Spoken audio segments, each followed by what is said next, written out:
राजा उत्तानपाद और प्रियव्रत, ये दोनों बेटे हैं। पहले उत्तानपाद का वंश वर्णन करते हुए कहते हैं कि उत्तानपाद की दो स्त्रियां हुई है, सुरुचि और सुनीति। और सुरुचि सुनीति के यहां ही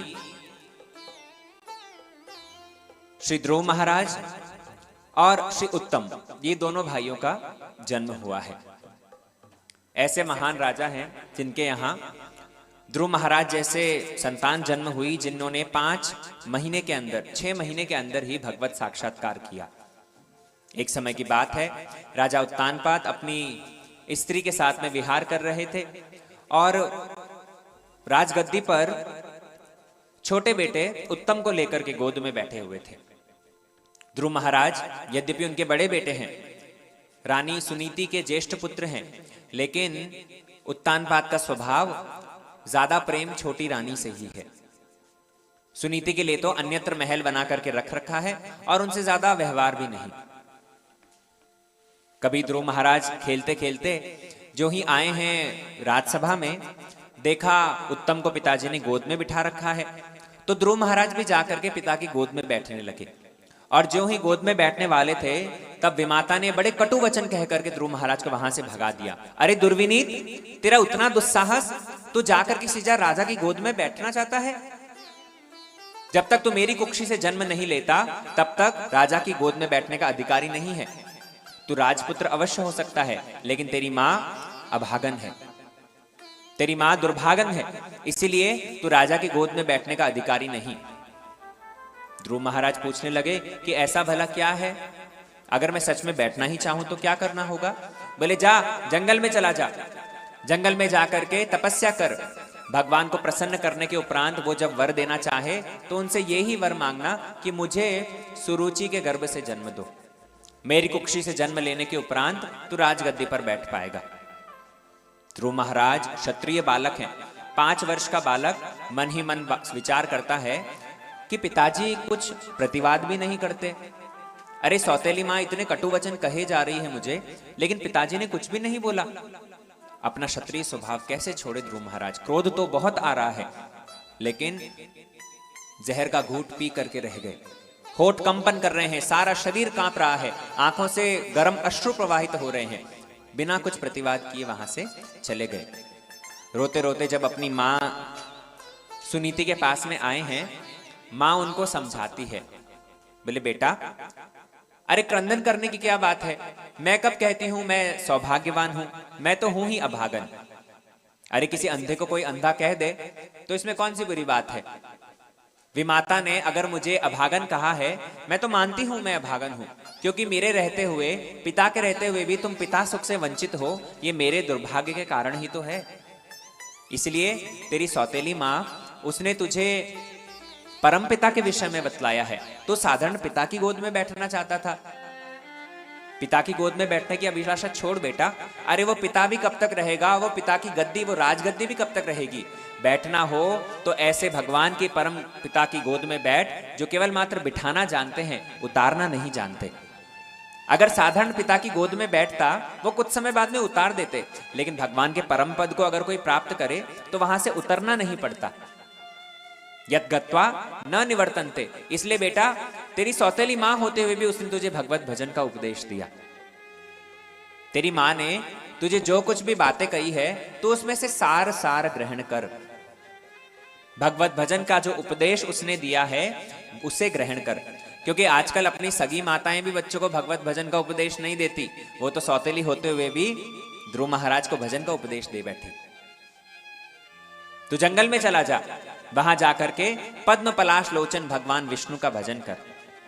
ध्रुव महाराज निकल गए हैं महल से, मन में दृढ़ संकल्प लिया है, पिताजी से भी ऊंचा राज्य प्राप्त करूंगा, मेरी मैया को राजमाता बनाऊंगा, निश्चित रूप में भगवान का दर्शन करूंगा। जब निकले हैं, आकाश मार्ग से नारद जी देख रहे थे, और नारद जी मनी मन विचार करने लगे कि भगवत प्राप्ति करने के लिए निकला है, लेकिन कितना दृढ़ संकल्प है, जरा देखूं तो सही। नारद जी वीणा वादन करते करते आ गए, छोटे से बालक से प्रश्न किया, अरे ओ बालक, कहां जाता है? भजन करने जा रहा हूं। किस लिए? ऐसी ऐसी सब घटना है। नारद जी कहने लगे, 5 वर्ष का बालक, अरे तुझे क्या सम्मान असम्मान की चिंता? पिता की गोद में बैठना चाहता है ना, चल मैं उत्तानपाद से बात करूंगा, वो निश्चित रूप में तुझे गोद में बिठाएंगे, आधा राज्य भी देंगे, मैं उनसे बात करूंगा, मेरे साथ चल। ध्रुव महाराज कहने लगे कि अभी तो मैं केवल मात्र भगवत भजन के लिए निकला ही था और आधा राज्य देने के लिए आप राजी हो गए हैं।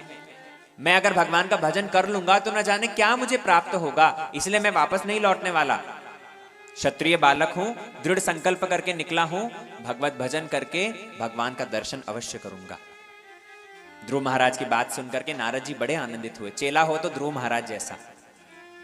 हम तो गुरु जी के पास में जा करके महाराज जी माला करेंगे कह देते हैं भाव भावुक होकर के, लेकिन कुछ दिन उपरांत हमारा वो संकल्प धरा का धरा रह जाता है। भागवत कथा सुनने आते हैं, यहाँ की शिक्षाओं को ग्रहण करेंगे, पालन करेंगे, ऐसा मन में विचार आता है, लेकिन उस विचार को पुष्टि देना भूल जाते हैं। धीरे धीरे धीरे धीरे सब धरा का धरा रह जाता है। लेकिन ध्रुव महाराज 5 वर्ष के बालक हैं, तब पर भी देखिए कितना दृढ़ निश्चय किया है। सोचो 5 वर्ष का बालक जो साधारण खिलौनों से खेलता रहता है, ध्रुव महाराज उस समय पर भजन करने के लिए निकल गए। नारद जी ने मंत्र प्रदान किया, 12 अक्षर मंत्र प्रदान करके कहने लगे, तत्तात गच्छ भद्रम ते यमुनायाम तटम शुचि पुण्यम मधुवनम यत्र सानिध्यम नित्यदाहरे। हे बालक, तुम पुण्य मधुवन में चले जाओ, वहां पर तुम्हें यमुना तट मिलेगा, वहां पर भगवान की विहार स्थली मधुवन आपको देखने मिलेगा, इसलिए वहीं पर जाकर के भजन करना। गए हो मधुवन? कितने लोग गए हैं? हाथ उठाओ जरा। हे भगवान, इतनी जनसंख्या में केवल मात्र 4-5 लोग। अच्छा, कौन कौन जाना चाहता है? बाबा जी, हम तो संगरूर छोड़ के कहीं जाना नहीं चाहते। कुछ लोग ऐसे हैं, जाना गए भी नहीं, जाना भी नहीं चाहते। अरे कम से कम जगन्नाथ जी के सामने इच्छा तो प्रकटित करो, भगवान निश्चित रूप में जाने की व्यवस्था भी बना देंगे। हमारी अगर इच्छा भी नहीं होगी तो फिर तो घर बैठे तो बात बनने से रही। मधुवन, जहां स्वयं भगवान प्रत्येक दिन गौचारण के लिए जाते हैं, जहां जाकर के सख्य मधु, वात्सल्य मधु और श्रृंगार रस के मधु का आस्वादन करते हैं। ऐसे पुण्य मधुवन में आए हैं श्री ध्रुव महाराज और भजन करना प्रारंभ किया। कैसा भजन? त्रिरात्रांते त्रिरात्रांते कपित बद्रासन।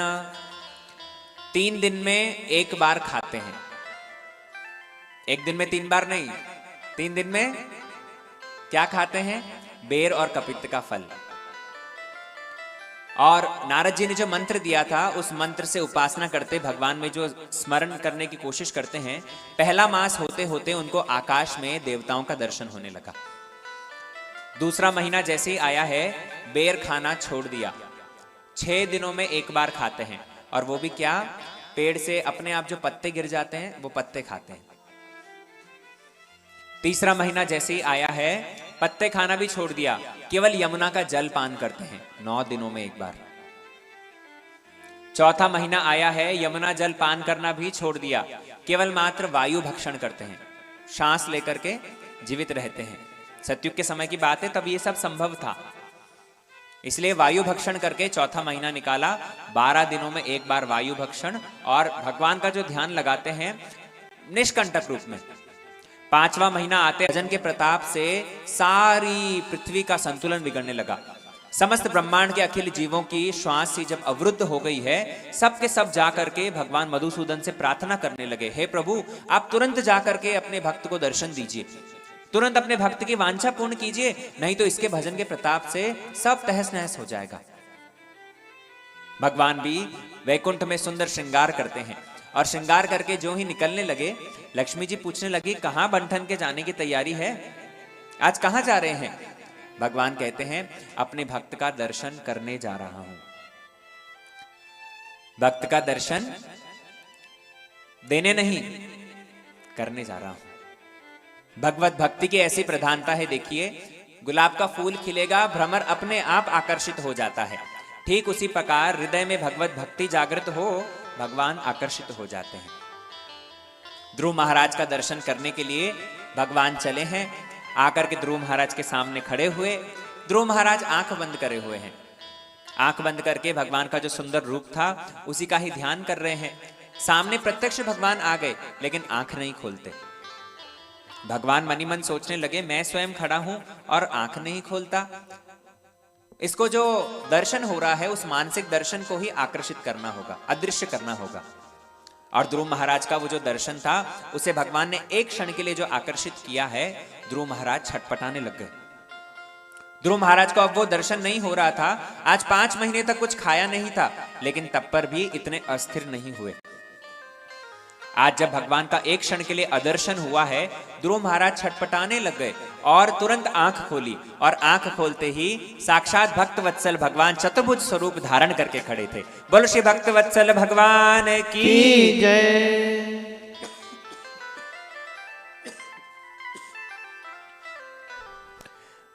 बड़ा सुंदर दिव्य स्वरूप धारण करके भगवान सामने दंडायमान है। पद्म पलाश लोचन सुंदर किरीटी कुंडल धारण करके भगवान ने ध्रुव महाराज को दर्शन दिया है। और ध्रुव महाराज मन ही मन भगवान का वो रूप आहरण कर रहे हैं। मन ही मन उनको आलिंगन किया और आलिंगन करके उनकी परिक्रमा करके इच्छा है कि कुछ स्तुति करूं, भगवान की महिमा गान करूं। लेकिन 5 वर्ष के बालक, संस्कृत ज्ञान नहीं है, गुरुकुल में अब तक जाना नहीं हुआ, क्या गाएंगे, क्या कहेंगे। ध्रुव महाराज के कपोल पर उस समय भगवान ने अपना वेदमय शंख स्पर्श करवा दिया। और जो ही शंख स्पर्श करवाया है, सारा वेदों का ज्ञान ही ध्रुव महाराज के हृदय में स्फुरित हो गया। ध्रुव महाराज सुंदर स्तुति करते हैं भगवान की। यो अंत्य प्रविश्य मम वाचमीमां प्रसुप्तां संजीवति अखिल शक्तिधरा स्वधाम्नां अन्यश्च हस्तचरण श्रवण त्वगादीन् प्राणान्नमो भगवते पुरुषाय तुभ्यं प्राणान्नमो भगवते पुरुषाय तुभ्यं। ध्रुव महाराज ने 12 श्लोकों में बहुत सुंदर स्तुति करी है। और स्तुति करने के उपरांत भगवान ने जब कहा वर मांगो, ध्रुव महाराज कहने लगे कुछ नहीं चाहता। भगवान कहने लगे वाह जी वाह, मन मन भावे मुंडिया हिलावे। घर से तो आए थे ये आशा लेकर के कि माँ को राजमाता बनाऊंगा। पिताजी ने, दादाजी ने भी जो राज्य पद प्राप्त नहीं किया वो राज्य पद प्राप्त करूंगा। और सामने मैं जब देने को राजी हूं तो मना कर रहे हो। बोले प्रभु क्या करूं, जब आया था ना तब मैं मूर्ख था, मैं मंद बुद्धि था, इसलिए साधारण कांच का टुकड़ा लेने के लिए चला था। लेकिन आपका दर्शन कैसा है? आपका दर्शन तो देव मुनिंद्र गुह्यम, देवताओं के लिए, मुनियों के लिए भी बहुत गुह्य है। और ऐसा दर्शन जब मणि मुझे प्राप्त हो गई, अरे कांच का टुकड़ा लेकर के क्या करूं? आप लोग विचार करो, कांच का टुकड़ा किसे कह रहे हैं ध्रुव महाराज? अपने पिताजी उत्तानपाद का राज्य जो है वो कांच का टुकड़ा है। उनके पिताजी मनु महाराज, वो भी कांच का टुकड़ा है। यहां तक कि ध्रुव महाराज ने वैकुंठ को भी कांच का टुकड़ा कह दिया। भगवान यदि कहीं मेरे धाम में आ जा, ध्रुव महाराज कहते हैं नहीं, भक्तिर्मुहु प्रभताम त्वयि में प्रसंगो। अरे आप देना ही चाहते हैं तो मुझे अपने भक्तों का संग दीजिए। उस भक्तों के संग के सामने आपका धाम भी कांच का टुकड़ा है। मेरे भक्तों का संग पा करके क्या होगा?